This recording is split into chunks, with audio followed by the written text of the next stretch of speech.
या कायद्यामध्ये इंडिव्हिज्युअलला अटकच करता येत नाही. कोणालाही व्यक्तीला डायरेक्ट अटक करता येत नाही. जेव्हा एखादी संघटना बॅन होते, बॅन झालेल्या संघटनेचा जर तो सदस्य असेल तरच त्याला अटक करता येते. त्यामुळे हे जे काही सांगितलं तर सरकारच्या विरोधात बोलतात म्हणून आम्ही अटक करून टाकू, विरोधाचा आवाज दाबण्याकरता, हे कुठेही या कायद्यात नाही, असं करता येत नाही. नाही, असं करताच येत नाही. आणि असं करायचा प्रयत्न केला तर असा कायदा टिकू शकत नाही. दुसरं, आपण जर बघितलं असेल तर या कायद्याने सगळ्यात मोठं मेकॅनिझम काय उभं केलं आहे? सगळ्यात मोठं मेकॅनिझम हे आहे की एखादी संघटना अशा प्रकारचं काम करते असं लक्षात आल्यानंतर राज्य सरकारला किंवा पोलीस जो काही यंत्रणा आहे त्या यंत्रणेला ते नोटिफाय करावं लागेल आणि एका प्राधिकरणाकडे जावं लागेल. प्राधिकरणात कोण आहे? हायकोर्ट जज, डिस्ट्रिक्ट जज आणि पीपी, अशा 3 जणांचं प्राधिकरण आहे. या प्राधिकरणापुढे जाऊन हे सगळे पुरावे मांडावे लागतील आणि त्यांनी हे पुरावे बरोबर आहे असं जर सांगितलं तरच नोटिफिकेशन काढता येईल, आणि नोटिफिकेशन काढलं तरच मेंबरवर कारवाई करता येईल. म्हणजे हा पहिला कायदा असा आहे की ज्या कायद्यामध्ये एखाद्याला दोषारोप ठेवायच्या आधी किंवा एखाद्याला पकडायच्या आधी पहिले आपण न्यायालयाकडे चाललो आहे, पहिले न्यायालयाची परवानगी घेतोय, न्यायालयीन व्यवस्थेची परवानगी घेतोय की बाबा हे बघा आमच्याकडे पुरावे आहेत, आणि त्या पुराव्याच्या आधारावर जर त्यांना वाटलं की पुरावे बरोबर आहेत तर ते परवानगी घेतील, तर नोटिफिकेशन कन्फर्म होईल. नोटिफिकेशन कन्फर्म झालं तर पुढची कारवाई काय? तर मग बँड ऑर्गनायझेशन, जसं सिमी बॅन झाली मागच्या काळामध्ये. आता सिमी जेव्हा बॅन झाली, सिमी तर UAPA मध्ये झाली, पण सिमी जेव्हा बॅन झाली त्यावेळी UPAचं सरकार होतं. सिमी बॅन झाल्यानंतर त्याचे ऑफिसेस अटॅच झाले. सिमीमध्ये जे काम करत होते त्या लोकांना त्या ठिकाणी अटक करण्यात आली, ॲक्टिव्ह केडरला अटक करण्यात आली, जे त्याला फायनान्सिंग करत होते त्यांना त्या ठिकाणी अटक करण्यात आली. मग आपल्या लक्षात आलं की सिमीचं स्वरूप बदलून त्यांनी PFI तयार केलाय. मग त्याच्यावर आपण अशा प्रकारची कारवाई केली. असंच याच्यामध्ये कोणालाही उचलून अटक करता येणार नाही. त्या संघटनेच्या विरुद्ध या प्रकारचे पुरावे सापडल्यानंतर त्या फोरम पुढे जावं लागेल, त्या फोरमची मान्यता घ्यावी लागेल.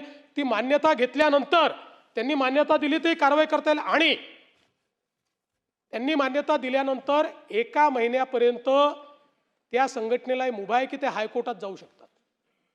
म्हणजे एवढ्या मोठ्या फोरम नंतरही त्यांना हायकोर्टात जायची मुभा आहे.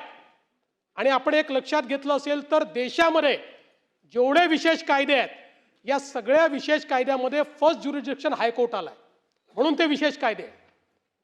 जर आपण नॉर्मल कायदा केला तर फर्स्ट ज्युरिडिक्शन सेशन कोर्टाला देतो, GMFCला देतो, पण स्पेशल कायदा केला तर फर्स्ट ज्युरिडिक्शन आपण हायकोर्टाला देतो.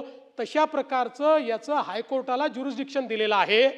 त्यामुळे कोणालाही तुम्ही उचलून काही करून टाकलं असं नाही आहे. समजा या 3 लोकांच्या बेंचने आपल्याला अलाउ केलं आणि आपण नोटिफिकेशन काढलं, पुन्हा हायकोर्टाची स्क्रुटिनी आहे त्याच्यावर की जे हायकोर्ट पुन्हा एकदा त्या ठिकाणी या 3 लोकांनी केलेलं बरोबर आहे की नाही हे बघणार आहे, आणि त्यानंतर ही सगळी कारवाई या ठिकाणी होणार आहे. त्यामुळे कुठेही राज्य सरकारला अब्यूज करणं, पॉवर अब्यूज करणं, पोलिसांना पॉवर अब्यूज करणं, अशा प्रकारची कुठेही त्या ठिकाणी व्यवस्था नाही आहे. अतिशय बॅलेन्स्ड अशा प्रकारचा कायदा केलेला आहे. आणि मी हे सांगतो आणि दाव्याने सांगतो, इतर 4 राज्यांमध्ये जो कायदा केला आहे त्यापेक्षा प्रोग्रेसिव्ह कायदा आपला आहे. इतर 4 राज्यांमध्ये इतका लिवे दिलेला नाही आहे. पण आपण, कारण आपल्याला कोणाला त्रास देण्याकरता कायदा करायचा नाही आहे, पण भारताच्या संविधानाच्या विरुद्ध आपल्याच लोकांना, जे लोक ब्रेनवॉश करतायत त्यांच्यावर कारवाई करणं ही आपली काळाची गरज आहे. आणि म्हणून आत्ता एक्झिस्टिंग कायदे अशा प्रकारची जागा त्या ठिकाणी आपल्याला देत नाही आहेत. मागच्या काळामध्ये काही लोकांनी सांगितलं की पत्रकारांनी तुमच्या विरोधात लिहिलं तर तुम्ही त्यांना पकडाल. मग आम्ही पत्रकारांच्या सोबत संघटनांना बोलवलं आणि त्यांच्यासमोर आम्ही AG साहेबांना बसवलं, लॉ सेक्रेटरीला बसवलं, सगळ्यांना बसवलं आणि त्यांना सांगितलं तुम्ही विचारा यांना प्रश्न, क्लॉज बाय क्लॉज प्रश्न विचारा. आणि त्यांचंही समाधान झालं की कुठल्याही पत्रकारावर कारवाई करता येत नाही, कुठल्याही राजकीय नेत्यावर कारवाई करता येत नाही आणि ज्यांच्यावर कारवाई करायची त्यांच्यावरही कारवाई ही थर्ड फोरमनी, ज्याच्यामध्ये जजेस आहेत त्या फोरमनी मान्यता दिल्यानंतरच ती करता येते. अशा प्रकारची कारवाई झाल्यामुळे मला असं वाटतं की याबद्दलचे सगळे संभ्रम आणि याच्या पाठीमागची भूमिका, आणि मी पुन्हा सांगतो की ही काही आमची राजकीय भूमिका नाही, ही भूमिका सक्सेसिव्ह गव्हर्नमेंटने मांडलेली आहे. आणि हे जे 4 कायदे झाले, कुठे TDPचं सरकार आहे, कुठे काँग्रेसचं सरकार आहे, कुठे आपल्या पटनायक साहेबांचं सरकार आहे, त्यामुळे देशाच्या व्यवस्थेवर घाला घालणारे लोक ज्यावेळी असतात आणि त्यांच्या विरुद्ध कारवाई करायची असते त्यावेळी कडक कायदे करावेच लागतात, त्याशिवाय होत नाही. आता शेवटी आपण मकोकाचा कायदा केला. मकोकाच्या कायद्यामध्ये मला सांगा तुम्हाला डिस्ट्रिक्ट कोर्टात जाता येतं का? मकोकाच्या कायद्यामध्ये तर त्या ठिकाणी आपण ज्युडिशियल इंटरव्हेन्शन ठेवलं नाही आहे, वरिष्ठ अधिकारी पोलिसचाच मान्यता देतोय.